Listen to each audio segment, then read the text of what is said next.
Boa noite a todos. Estamos iniciando a nossa videotutoria do dia 17 de novembro, né? Uma das últimas, praticamente, da disciplina de Educação Infantil 1, depois de um tempinho sem a gente se ver assim ao vivo remotamente. Eu tenho deixado gravações e hoje, de fato, estamos com uma gravação da videotutoria da disciplina, mas com alunos participando, como é normalmente de costume que a gente faz. Bom, boa noite a todos, que sejam todos muito bem-vindos. Já fiz a correção da AD, da disciplina de Educação Infantil 1, eu imagino que vocês já tenham visto. Quem não viu, vai lá, vale a pena dar uma checada, ver se eu fiz alguma observação diferente. As notas, de modo geral, posso dizer que foram boas, porque eu busquei respeitar a colocação de cada um, exigindo, é claro, uma coisa ou outra no que se refere à parte técnica e, principalmente, a dedicação do aluno na elaboração da questão, uma vez que era uma única questão. Então, sempre quando a gente tem avaliações com poucas questões, eu peço muito para vocês, nas videotutorias, que vocês se dediquem, se doem, porque são 5 pontos, ou às vezes são 10 pontos de uma questão que nem sempre o aluno ele se coloca à disposição ali para demonstrar para a gente que vai corrigir a D o conhecimento que ele adquiriu. E vocês tiveram várias oportunidades de absorver essas informações que é trazido pelo material didático da coordenação da disciplina de Educação Infantil 1, as nossas próprias videotutorias e os próprios argumentos que vocês trazem para as discussões nas nossas videotutorias. Então, não é motivo, não é justificativa para, de repente, eu escrever uma única questão de uma avaliação, 4, 5 linhas, e que não demonstra ali que o quanto eu aprendi.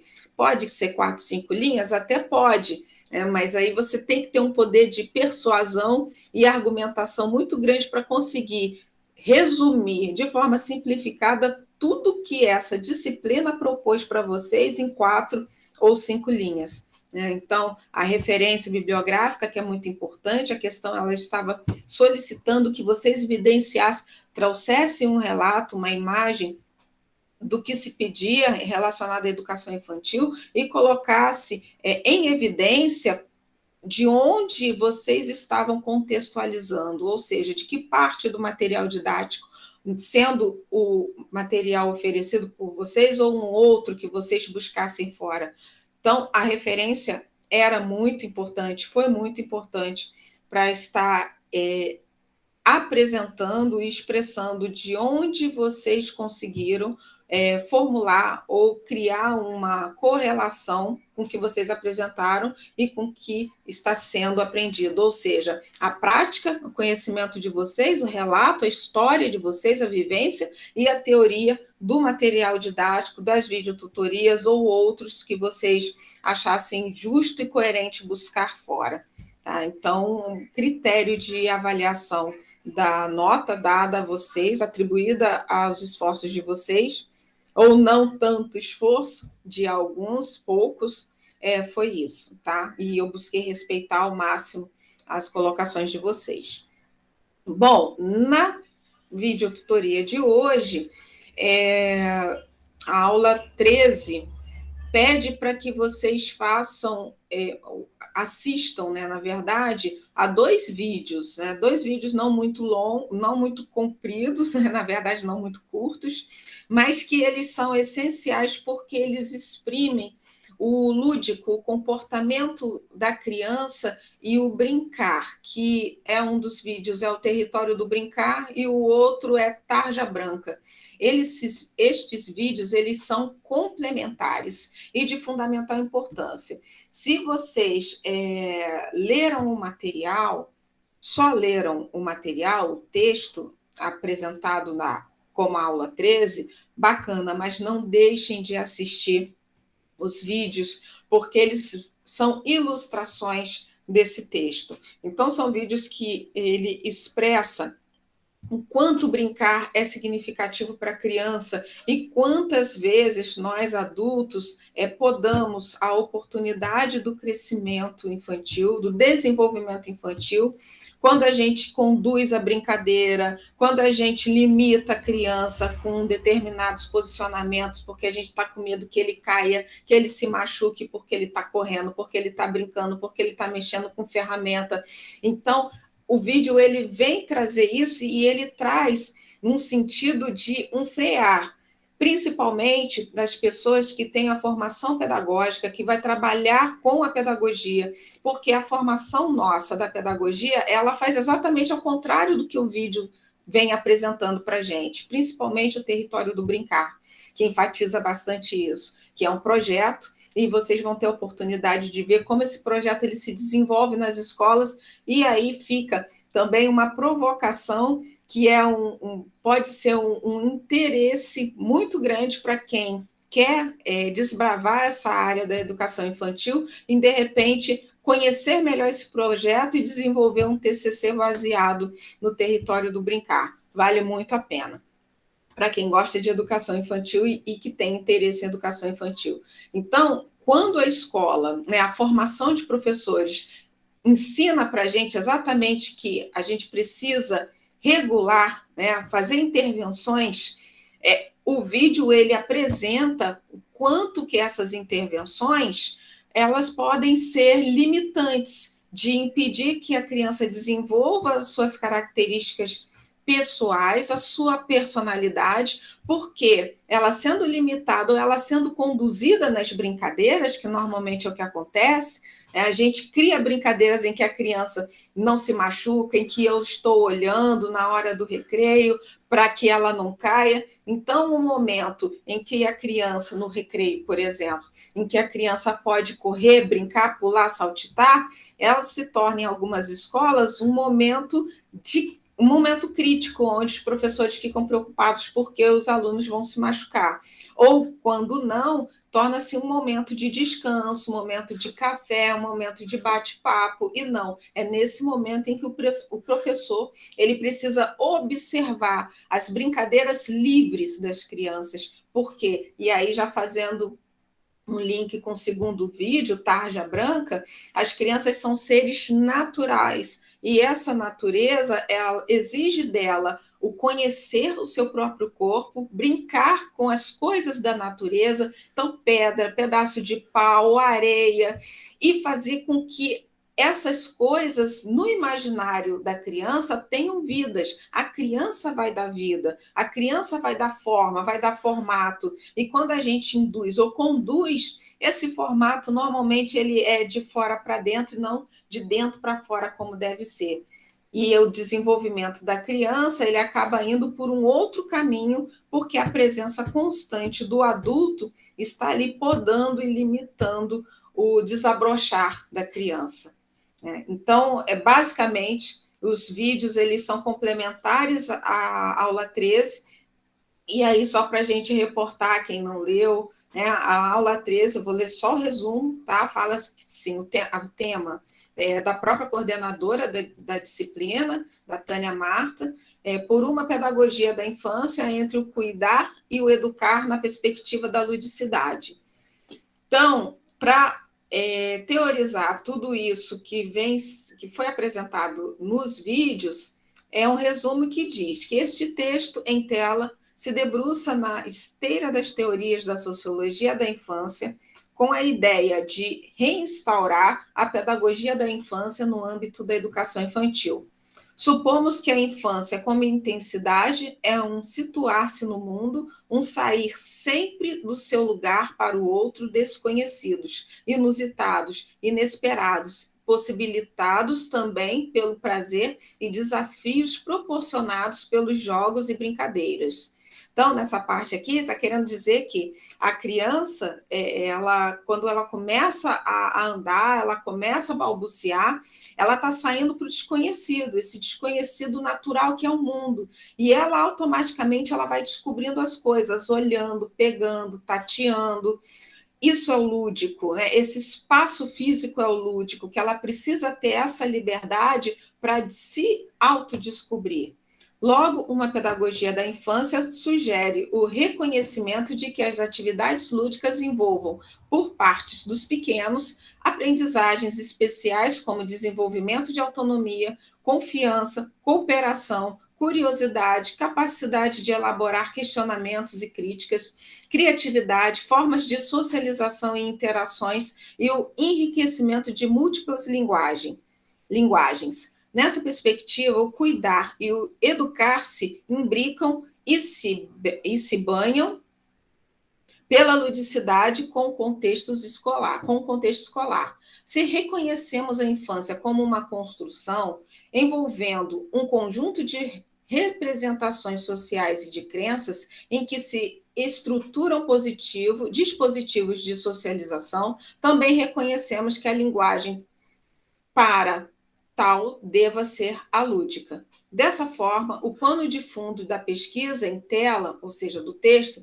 envolve os alunos do curso de Pedagogia da Faculdade de Formação de Professores da Universidade do Estado do Rio de Janeiro, com base em instrumentos metodológicos como as narrativas das memórias de infância e linguagens artísticas, formas de evocar imagens sobre a infância, inclui-se que há o reconhecimento por parte desses graduandos e de que o componente lúdico, como princípio pedagógico, contribui significativamente para a apropriação, a reprodução e a reinvenção do que os pequenos aprendam do, no e com o mundo que habitam. E aí vem como palavras-chave a infância, o educar, o cuidar, a ludicidade, embora não pareça como palavra-chave, também surge, né, a cultura da infância e a sociologia da infância. Tatiana levantou a mão, pode falar.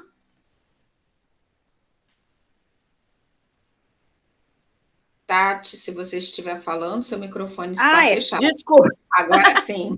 Eu estava falando. No ano passado, professora, eu estava com o Maternal 3, né? E a gente ganhamos uma apostila onde fala sobre essa ludicidade. Eu estava lendo o texto, eu achei interessante, porque cada etapa é uma brincadeira diferente que dentro da sala de aula a gente tem que estimular na criança. Tipo, se o maternal 1 é, né, mais o tato, como é que fala? O pegar, o ouvir, né? E brincar, no caso de Volta Redonda, eles deixam um pouco mais livre.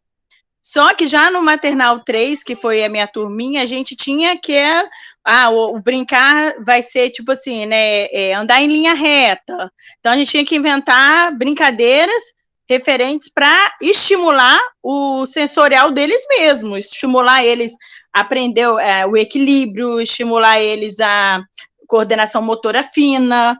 Eu achei interessante que o texto ele fala sobre esses tipos de brincadeiras, entendeu? Que a gente tem, que na infância tem. E tem muitas coisas que os pais, eles não... Tem pais, eu conheço pais que eles mesmos trabalham isso desde criança, tá, tipo assim, acabou de nascer. Mas tem pais que não se atentam para isso. Aí, quando chega futuramente, a criança às vezes não sabe nem pegar num lápis direito, porque o pai não trabalhou, a criança não sabe ficar num pé só, a criança não sabe brincar de amarelinha na escola, porque o pai achou que deveria, não coloca na escola desde cedo, ou também não estimula e acha que ele vai aprender sozinho. É isso mesmo, Tatiana, são as estimulações. Foi bacana você trazer essa temática que é abordada dentro do texto, porque quando você assiste os vídeos, pode surgir, de repente, né, uma incoerência. Poxa, mas no texto está falando que a gente precisa fazer determinados trabalhos respeitando a faixa etária, o desenvolvimento do aluno, e aqui nos vídeos a gente entende que precisa deixar num brincar livre. Não, são coisas distintas. O vídeo Território do Brincar, ele é um projeto. Então, o projeto, ele trabalha, tem a sua sistemática, a sua organização, e um dos pontos altos que eu percebi do projeto é que o professor ou quem acompanha a criança, ela precisa estar atenta no observar a criança brincar, observar ela lidando com as adversidades das brincadeiras livres que ela constrói, que ela se relaciona com o outro, como ela se relaciona com o outro, as imitações e as replicações que ela já começam a trazer para esse espaço, né, do território do brincar, porque isso vai dar sinais, vai sinalizar para o professor como e os motivos que determinadas crianças têm determinados comportamentos e dar pista para o professor lidar e trabalhar com ela de forma mais significativa. E o outro vídeo deixa bem claro, né? É uma psicóloga e uma pedagoga, elas deixam bem claro que a escola ou a orientação não é deixar a criança trabalhar de forma livre. O termo utilizado por uma delas é até laissez-faire, ou seja, deixa correr, deixa as coisas acontecer do jeito que tem que ser. Não é isso. É você saber como fazer as intervenções sem limitar, sem podar o comportamento da criança. Ela traz um exemplo de que a criança, né, você fica toda hora, cuidado, vai se machucar, não corre, não faz isso, não empurra o amiguinho. Que se você sabe se posicionar, fazer a mediação, que é diferente de intervenção, você faz com que a criança ela se autolimite, porque ela tem censura, sim, e ela sabe quando e como fazer determinadas coisas. Aí ela deu como exemplo, sobe uma criança maior numa beliche, né, num lugar alto, e uma menor junto com ela. A maior fala, eu vou pular. Né? Essa maior, ela fala que vai pular porque ela está vendo que a altura está de acordo com ela, é proporcional ao tamanho e ao peso dela, então ela já sabe calcular que ela vai pular e não vai se machucar. A menor vai falar também, porque ela tem o maior como referência, eu vou pular também. E aí o adulto, qual é a natureza dele? É chegar, não pula, você vai cair, vai se machucar. Ou pega a criança já fisicamente, tira do espaço. O ideal é você chegar perto da criança, se posicionar numa distância que talvez que se ela pular você consiga segurar, mas falar para ela, você vai pular? Será que você consegue? Não sei. E a criança ela vai parar e vai olhar a distância. Então, raramente ela vai pular. Ela vai analisar a distância quando você diz para ela, não sei, você vai pular? Você consegue? Veja se você consegue. Ela vai olhar e vai ver que não consegue, então ela vai descer um pouco. E aí depois ela vai falar de novo, eu vou pular. Então, será que você já consegue? Olha e avalia. Ela vai olhar e vai analisar. Se ela perceber que ela não consegue, ela vai descer mais um degrau para pular da altura que ela consegue pular. Então, esses são todos ensinamentos que é trazido, né, pelos vídeos, por isso que eu estou batendo na tecla para que vocês assistam, porque vai complementar de uma forma bem bacana o texto que vocês estão lendo, ou que vocês já leram, e vai trazer um olhar mediador que o pedagogo precisa ter, e não o olhar interventor, que é o olhar que a gente aprende na nossa formação. Marcos, pode falar. Até com relação a essa questão de segurança mesmo, e da questão do lúdico, né? Em um momento ela até fala que o lúdico não pode ser simplesmente pelo lúdico. Ela até fala uma frase que eu até grifei aqui, ela diz assim, nós somos uma resposta, isso no vídeo 2, do universo, e essa resposta ela começa a ser dada por meio das brincadeiras, por uma linguagem espontânea. Não é brincar simplesmente, brincar é um estado de consciência. O uso do brinquedo para brincar quebra, mas o brincar que leva a criança a saber ouvir e aprender alguma coisa, esse é o brincar produtivo.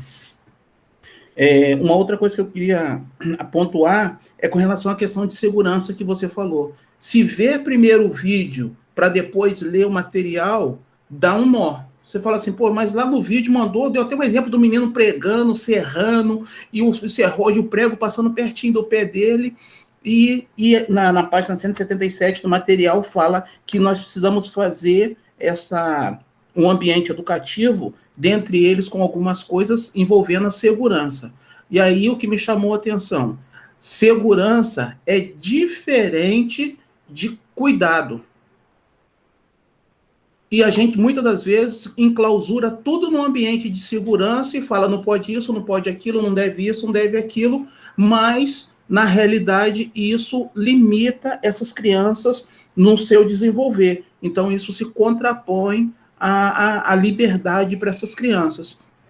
E, para finalizar, uma outra coisa que me chama a atenção é com relação ao uso do lúdico mesmo, né? Essa ludicidade que é apresentada, esse acompanhamento, não é você soltar as crianças e largar as crianças, simplesmente vai brincando e não tem nenhum objetivo nessa atividade. E no vídeo 2 ela fala a respeito disso, ela fala que o brincar, ele tem a cultura, ele tem a espiritualidade e tem a brincadeira, ou vice-versa, tem a brincadeira, a espiritualidade e a cultura. Então, cabe a nós, professores e educadores, sabermos conciliar ou organizar como trabalhar com essas coisas de maneira que acabe não se perdendo. Porque tem até uma professora, se eu não me engano, da cidade de Socorro, que ela fala, estávamos conversando nós, professores de Socorro, com os professores da outra cidade sobre as brincadeiras, quando na realidade as crianças que tinham que conversar, porque era uma troca de experiência dentro desse projeto do Alana. Então, assim, eu achei bem interessante. Muitas das vezes a gente fala assim, não, aquela criança sabe brincar com isso. Bota os outros para poder brincar que eles vão aprender. Não é, ou melhor, eu vou lá e aprendo como que essas crianças brincam e pratico com as minhas crianças. Não.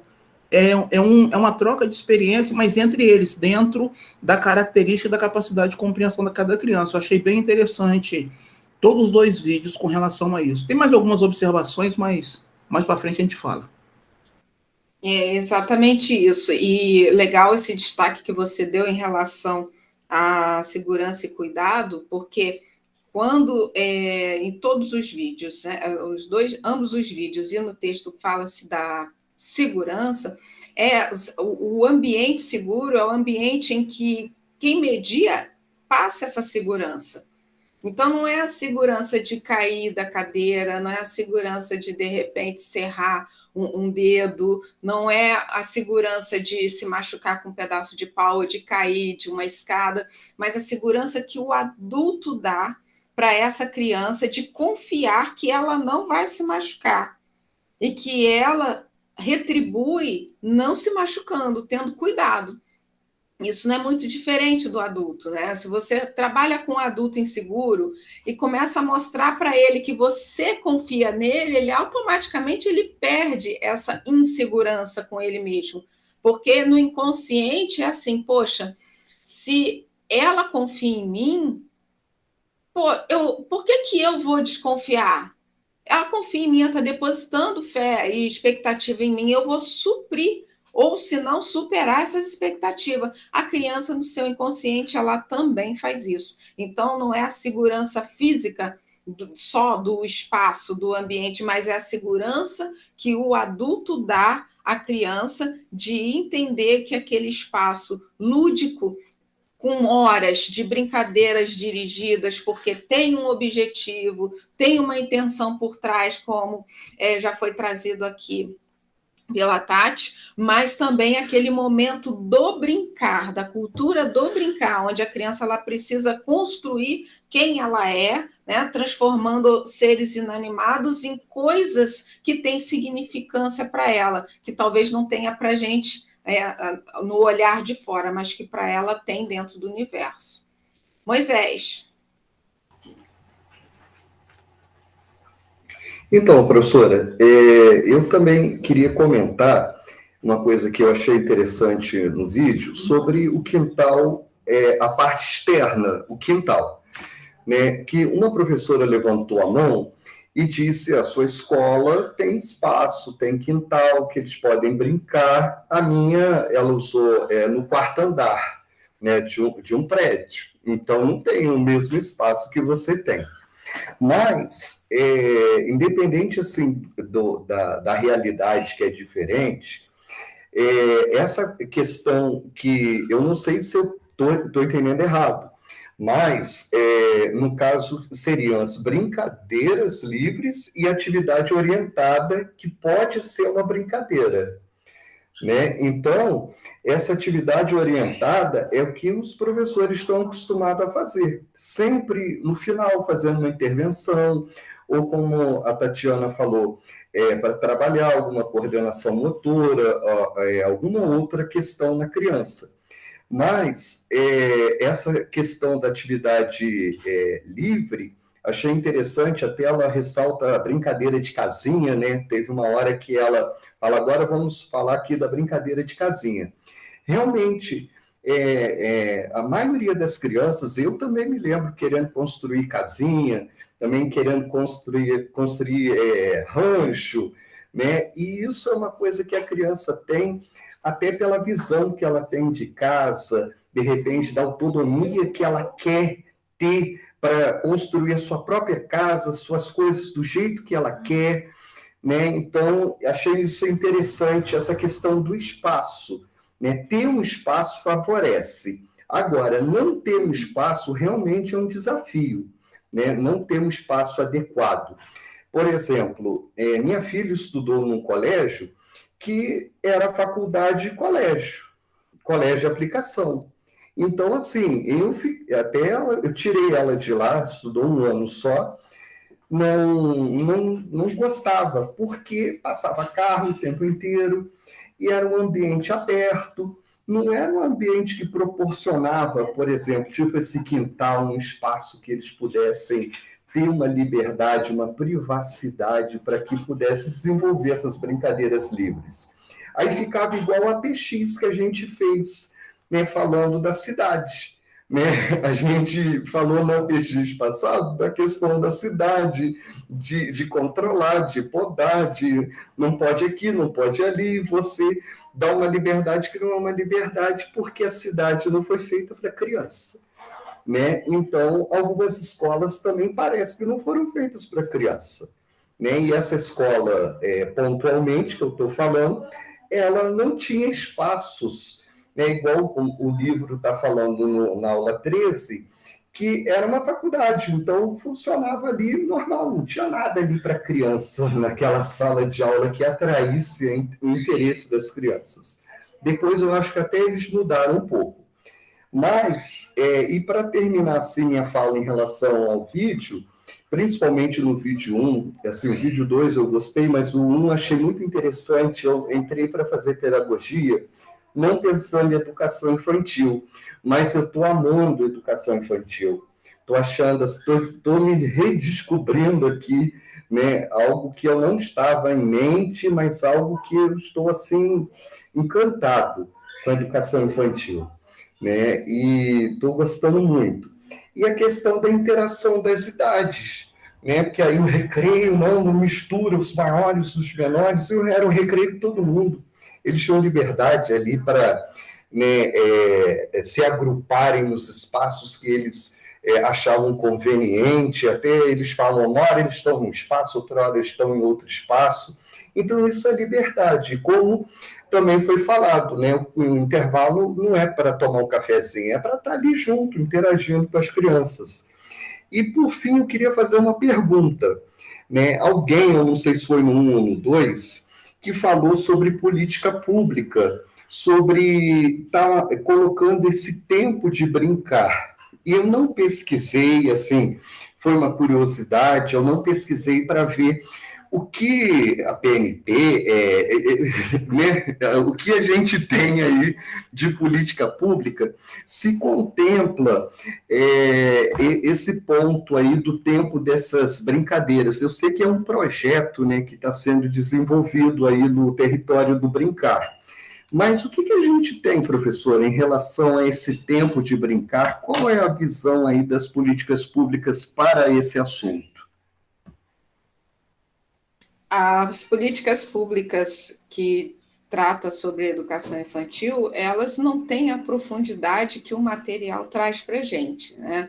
Ela fala do espaço do brincar, do desenvolvimento da criança, dessa necessidade de interação umas com as outras, a importância do brincar, mas o material ele vai além das políticas públicas, né? E o brincar ele está sempre com essa conotação de algo dirigido, de algo para se desenvolver algum objetivo, com alguma intenção voltada para a educação, para a aprendizagem, para o desenvolvimento motor, para o desenvolvimento psicossocial, e as fases visando as fases do desenvolvimento trazido pelos autores que vocês certamente estudaram pela educação especial, mas o material ele traz um outro olhar, né? A questão é que o que está nas políticas públicas, não só da educação infantil, mas as políticas públicas da educação de modo geral,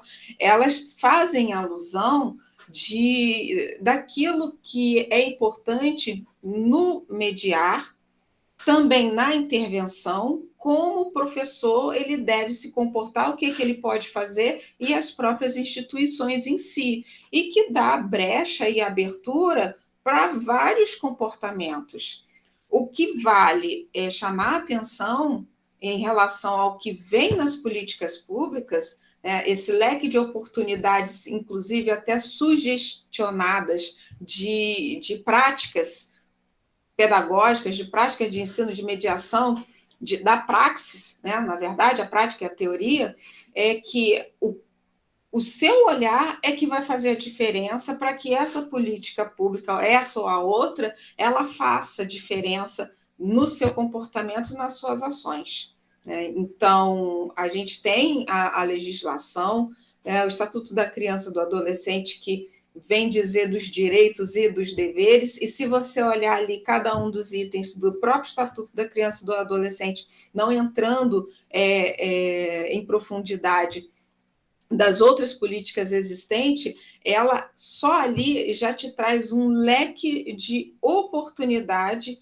para você desenvolver características importantes que foram trazidas pelos vídeos e também pelos textos. Então, na verdade, vai além das políticas públicas, vai além dos planos, dos projetos, das diretrizes, da legislação.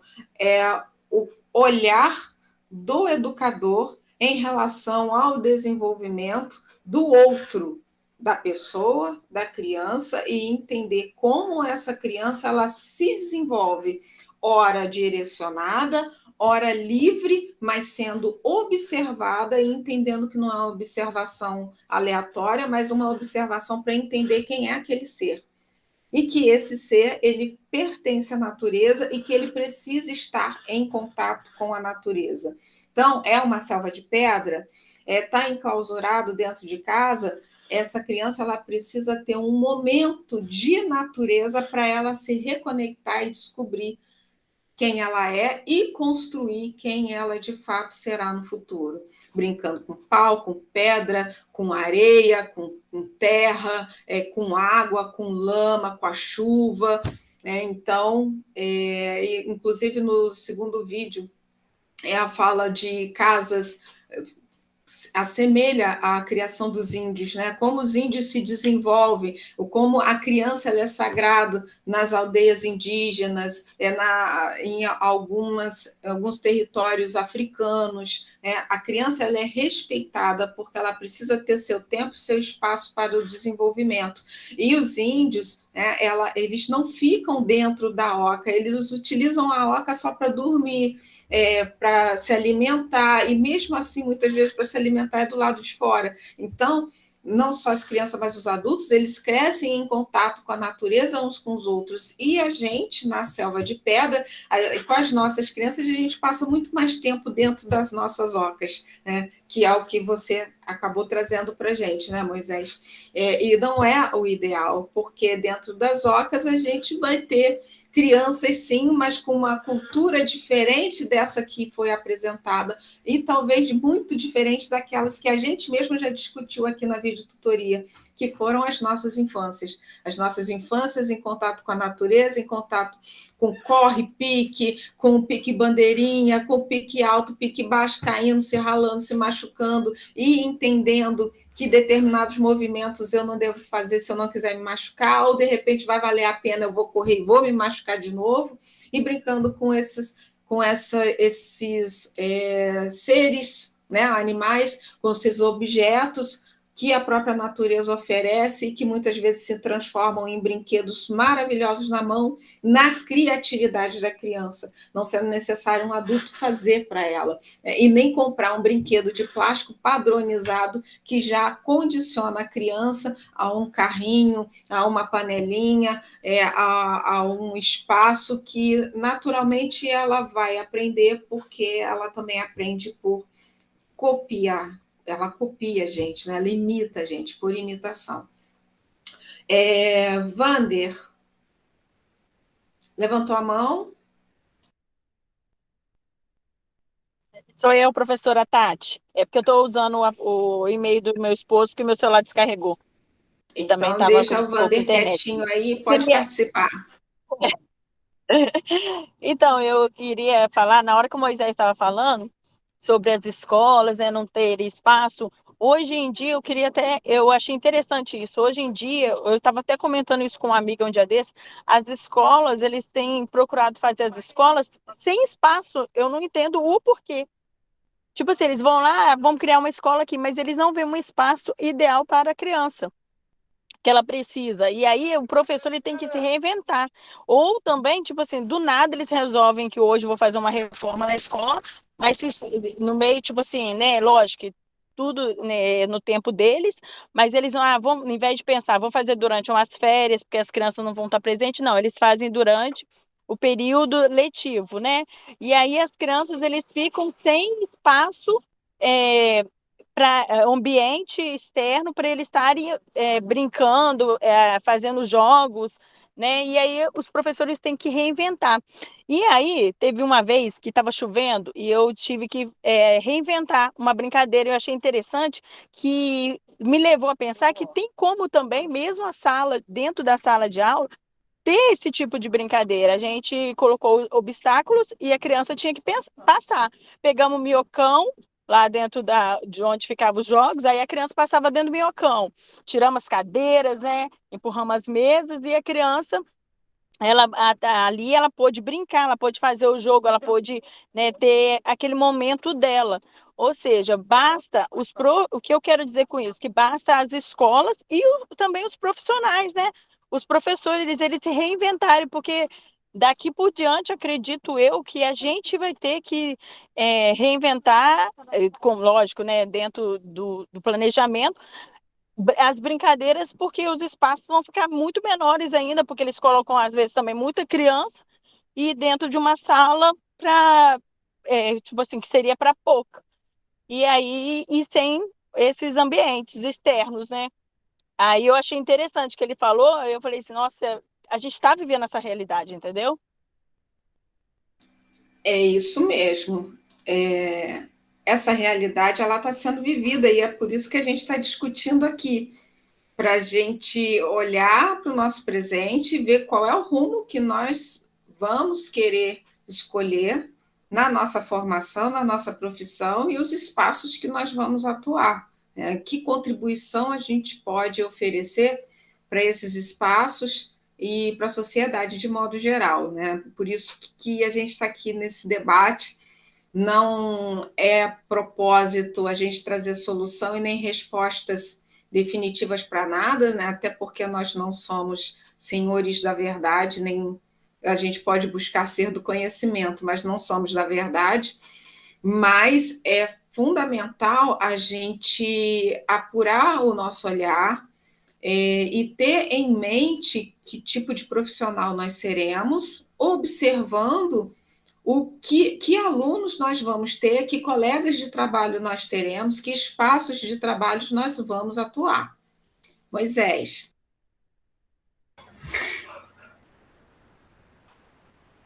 Então, professora, a gente, pensando no futuro, assim, achei uma coisa interessante sobre uma proposta de intervenção, é o seguinte, foi falado que a gente tem a comunidade, né, os pais, a comunidade que a escola está inserida.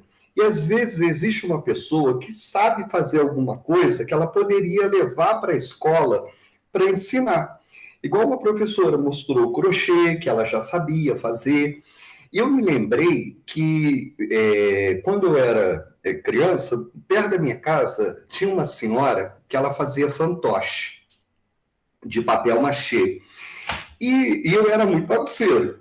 E aí, não sei como, ela me descobriu, né? Não sei se foi minha mãe que falou, e aí ela me ensinou a fazer fantoche de papel machê, e depois ela me levou para uma escola, que era num bairro assim simples, e lá ela estava ensinando a fazer os fantoches, e ela me levou também para ensinar.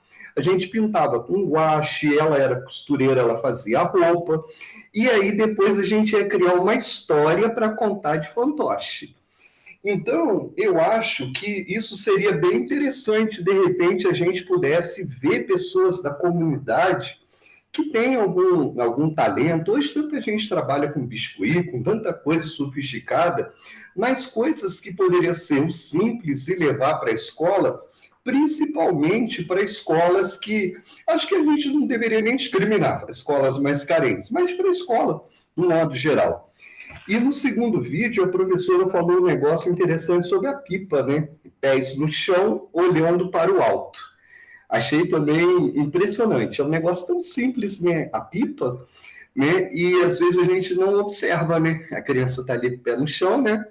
E está sempre olhando para o alto com aquela linha. Não pode perder a linha. Se perder a linha, perde a pipa. Né? Então, eu acho que a gente poderia estar assim, buscando assim, pessoas que têm valores que têm fora da escola, como a senhora falou, né, sobre a questão de professores que trabalham com a parte técnica, parte administrativa. Às vezes aquela pessoa tem muita coisa para contribuir no meio da escola, levando coisas, sabedoria, que talvez não faz parte ali daquele currículo, mas que ela pode agregar fazendo coisas lúdicas na escola. Isso que eu queria falar. Então, Moisés, às vezes acontece mesmo até de ter sugestões como essa que você traz, que é o ideal.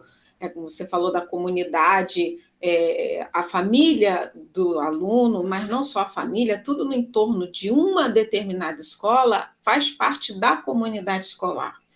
E às vezes a escola ela só trata do aluno ou da família do aluno, e mesmo assim trata com algumas escolas, tá? Isso não é regra, com um certo distanciamento do familiar, porque ele vai intervir na atuação pedagógica ou nos trabalhos da escola. A gente já conversou sobre isso aqui outras vezes. E, na verdade, o papel da escola é fazer o contrário, é trazer a comunidade para dentro da escola. E a comunidade, não só os responsáveis, a gente fala pais, mas nem todas as crianças são criadas por pai e mãe, mas responsáveis da escola, mas também a comunidade no entorno, e essa comunidade envolve alguém da associação de moradores que tem algum assunto interessante para falar para os responsáveis, a própria diretora, pessoal que trabalha na secretaria, que é um apoio técnico administrativo, o pessoal da coordenação pedagógica, né, o orientador, o supervisor, o professor orientador, que é uma parte também técnica da escola, técnica pedagógica e administrativa. Sempre tem algo a se fazer, a se falar e a se informar para a escola de modo geral. Quando eu falo de modo geral, estou falando os professores com os professores, com os responsáveis, com os próprios alunos e com a comunidade em si. Mas, normalmente, isso fica a cargo e na responsabilidade do professor orientador, né? Ou do orientador pedagógico, cada escola chama de determinada forma, e que é a função que vocês vão desempenhar.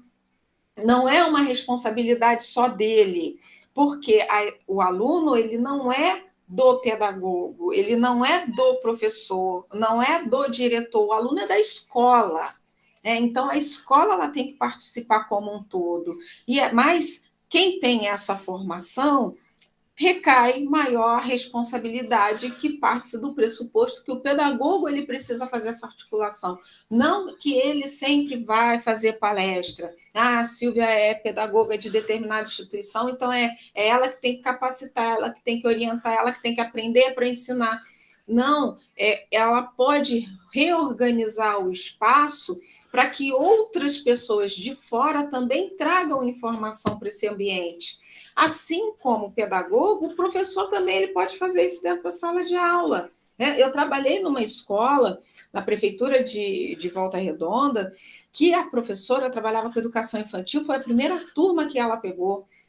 E ela chamou os pais para dentro da escola. Ela fez uma reunião, ela explicou a importância da presença dos responsáveis junto daquelas crianças, que eles estavam sendo alfabetizados, que ao final do ano, daquele ano letivo, eles deveriam apresentar um livrinho escrito por eles e que seria a formatura deles, a confecção no decorrer do ano, a elaboração e a entrega deste livro, e convidou os pais para participar de um projeto que ela criou. Esse projeto era, o aluno ele escolheria um livro, ela levava vários livros para a escola, ele escolheria um livro, esse aluno, ela sorteava os alunos, esse aluno ele levava o livro para casa, e o pai ou a mãe, o responsável, ou um vizinho, com a ajuda de um vizinho, porque a gente tem que entender que nem todos os responsáveis são alfabetizados, a gente ainda vive essa realidade no dia de hoje.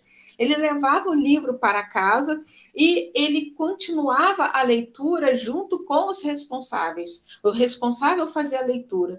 Depois ela agendava um dia para aquele responsável ir até a escola e dar sequência a essa leitura numa roda de conversa junto com os outros alunos. Então, ele sentava com o filho no colo, ou o neto, ou o tutorado dele, lia o livro com a criança no colo para as outras crianças, e depois ele fazia uma complementação em um livro que a professora criou e que rodava a casa de todos os responsáveis. Então, depois que esse responsável lia o livro, trechos do livro, ou falava aquilo que ele achou importante, ele escrevia a opinião, a sugestão dele junto com a criança dele sobre aquela história no livro da professora, levava para a escola, lia o livro da professora, e esse livro depois ele passava para outra família com outro livro, com outra sugestão. E assim as crianças eles despertavam interesse na leitura, os responsáveis também, inclusive responsáveis que tinham dificuldade de leitura e aqueles que eram semi-analfabetos, eles buscavam a professora para receber orientação de como desempenhar a tarefa e a atividade, e assim, virou uma tarefa compartilhada que ocorria durante todo aquele ano letivo, até todos os pais rodavam todos os responsáveis, e era selecionado, era sorteado, um por semana para que essa atividade acontecesse. Então, ela organizou, ou seja, a partir da observação dela, da necessidade dela, dos problemas que ela estava vivendo na escola, ela não surgiu de mim, eu era orientadora da escola, eu só dei o apoio, assinei embaixo, porque muitas vezes os colegas, a maioria, tem uma resistência de trazer a família para dentro da escola.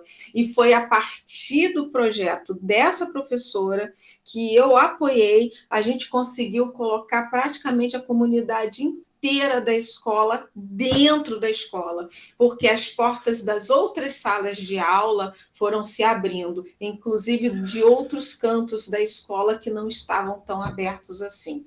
Então, a gente tem que ter esse olhar apurado do pedagogo e esse ouvido também, esse ouvido que entende, que compartilha, que auxilia, Não é o papel do pedagogo definir, determinar, exigir, mas, pelo contrário, acompanhar, auxiliar e dar a assistência necessária quando o professor ele precisa, não só o professor, mas a instituição de modo geral.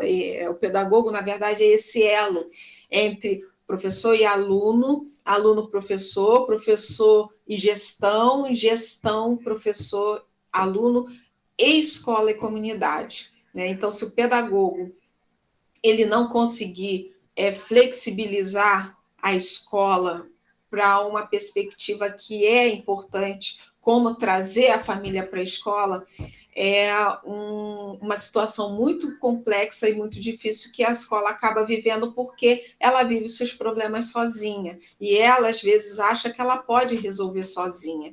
Não é para resolver sozinho, porque a gente nasce sozinho, mas ao decorrer da nossa vida a gente tem uma série de pessoas, uma série de profissionais que estão muitas vezes à nossa disposição para nos auxiliar. Então, vale a pena a gente olhar para o lado e estender a mão, não só para ajudar, mas também para receber ajuda. Pessoal, eu vou encerrar a videotutoria de hoje. Eu espero que tenha sido bastante produtiva. Foi bastante para mim, né, porque vocês trouxeram bastante percepções dessa aula 13, que tanto quanto as outras aulas são muito importantes, mas essa aula 13 ela foi bem significativa porque ela aborda várias questões que nós trouxemos de outras aulas e até da nossa vida real, né, em particular em nossa infância, na infância dos nossos pequenos. E futuramente a gente, provavelmente até o final desse semestre, a gente deve ter mais um único encontro, e a gente vai preservá-lo para AP2. Então, continue estudando, lendo material, vocês estão no caminho certo. Pessoal que vai assistir a gravação, não fique só com a gravação, porque a responsabilidade de aprendizagem é de vocês, então busquem o material didático. O que a gente faz aqui é só uma complementação, a referência é o material didático de vocês, e boa sorte nos estudos de vocês, tudo de bom, e foi um prazer revê-los novamente. Eu vou encerrar aqui a gravação. Um abraço